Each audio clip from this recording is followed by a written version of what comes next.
मैं सेवानिवृत्ति के बाद कोई पद स्वीकार नहीं करूंगा, लेकिन शायद कानून के क्षेत्र में कुछ करूंगा। ये शब्द हैं देश के मुख्य न्यायाधीश संजीव खन्ना के, जो उन्होंने अपनी विदाई के दौरान मीडिया से कहे। उन्होंने कहा कि वे रिटायरमेंट के बाद सरकार की ओर से दिया जाने वाला कोई भी आधिकारिक पद नहीं लेंगे।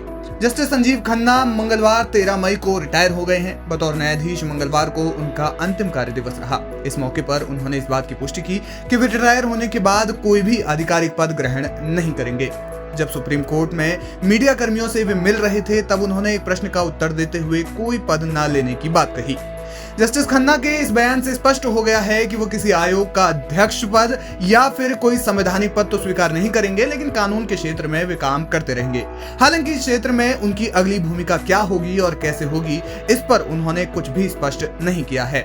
उन्होंने फिलहाल इतना संकेत दिया है कि वो ना तो घर बैठेंगे और ना ही सरकारी पद पर बैठेंगे, बल्कि अपनी लंबी कानूनी यात्रा में कानून के क्षेत्र में ही कोई भूमिका तय करेंगे। उनके फेयरवेल सेरेमनी के दौरान सुप्रीम कोर्ट बार एसोसिएशन के अध्यक्ष Kapil Sibal, attorney general R Venkataramani, solicitor general Tushar Mehta समेत तमाम वरिष्ठ अधिवक्ताओं ने स्पीच दी और उनके साथ बिताए गए दिनों को याद किया।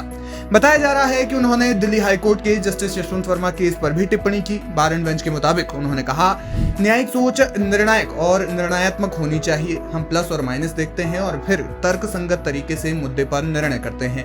जब हम ऐसा करते हैं तो हम निर्णय लेते हैं, फिर भविष्य आपको बताता है कि आपने जो किया वो सही था या नहीं।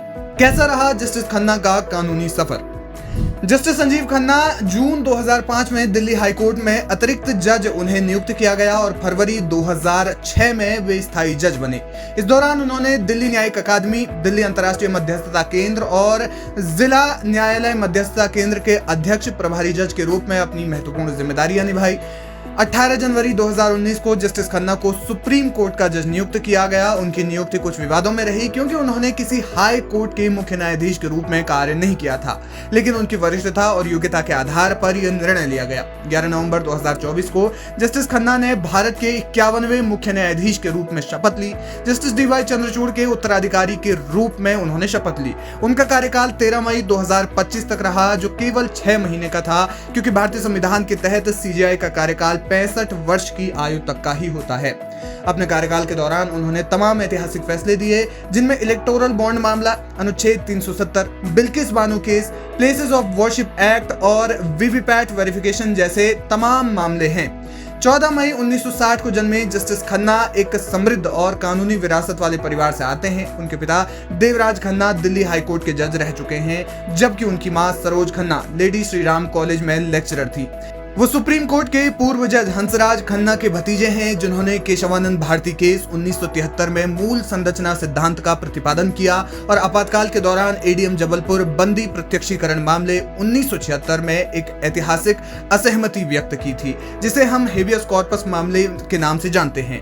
इस न्यायिक स्वतंत्रता के बदले जस्टिस एचआर खन्ना को जनवरी 1977 में भारी कीमत चुकानी पड़ी थी। कहा जाता है कि तब उन्हें इसी वजह से सीजेआई नहीं बनने दिया गया था। अपने परिवार के सदस्यों की तरह बतौर न्यायाधीश उनका करियर भी बेहतरीन रहा।